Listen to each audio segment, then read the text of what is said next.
For today's video, good morning everyone. So, on the way tayo sa 7-Eleven. Nagyaya yung ating kaibigan mag 7-Eleven today. So, yun. Ito yung ating mga Ducati. Yan yung sports car niya. Napakaganda yung sports car niya. Ito yung Ducati ko. So, yun. Yan lang yung gamit namin kasi napakalapit lang naman ng aming destination.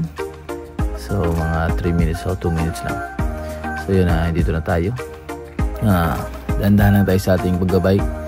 Kasi pag mabilis yung ating takbo talagang freezing. Sobrang lamig dito.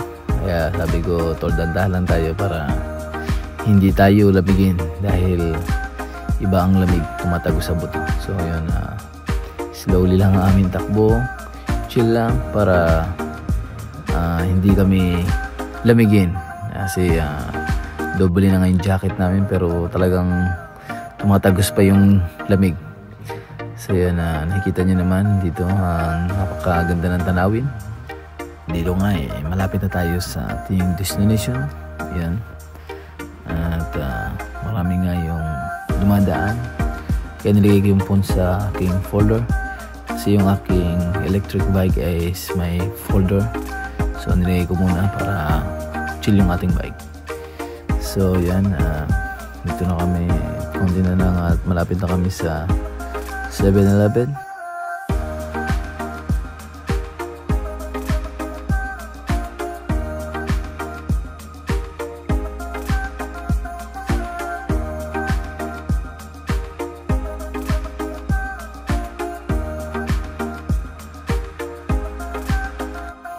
So dito nga medyo malapit-lapit na kami sa aming destination sa 7-Eleven para makahigop ng mainit na hot choco. So ayan, dahan-dahan pa rin ang ating takbo para makarating sa ating punta. So yun, nandito na tayo mga bossing sa 7-Eleven. Ayan, mga workers dito is Filipino. So suki nila kami rito, lagi kami nandito. So, last time, lagi kami dito. Pero ngayon lang ulit kami nakabalik kasi medyo na busy sa aming trabaho. Actually, dito kami lagi nagkakape. So, ngayon, hot chocolate lang muna kami para mamaya makatulog kami dahil night shift yung trabaho namin at kailangan namin matulog para makarecovery sa aming duty ulit mamayang gabi. Yan. So yan, mga Pilipino dito, puro mga workers dito is Pilipino, mga workers 7-Eleven, kaya kilala natin at nakakabanding natin sila dito, nakakausap-usap natin sila about sa mga something like that, kung ano man yung mga yun, si kuya nagdadada si kuya nagkakwento kung ano nung tinatanong kamusta saan sa Pilipinas, kaya mga kababayan natin mga Pilipino dito. Yan, so hanap natin ng partner tong coffee, hanap natin ng bread.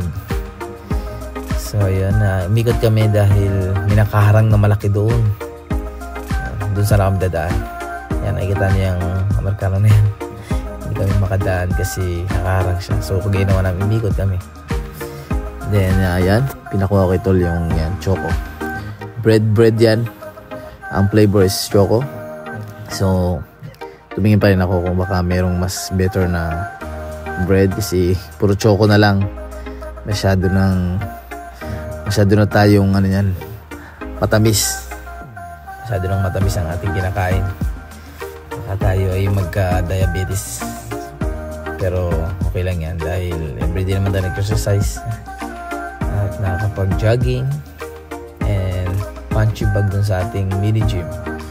So yun, on the way kami sa counter para mag-pay ng aming binili. Yan. So yun, hanggang dito na lang ang ating video mga bossing.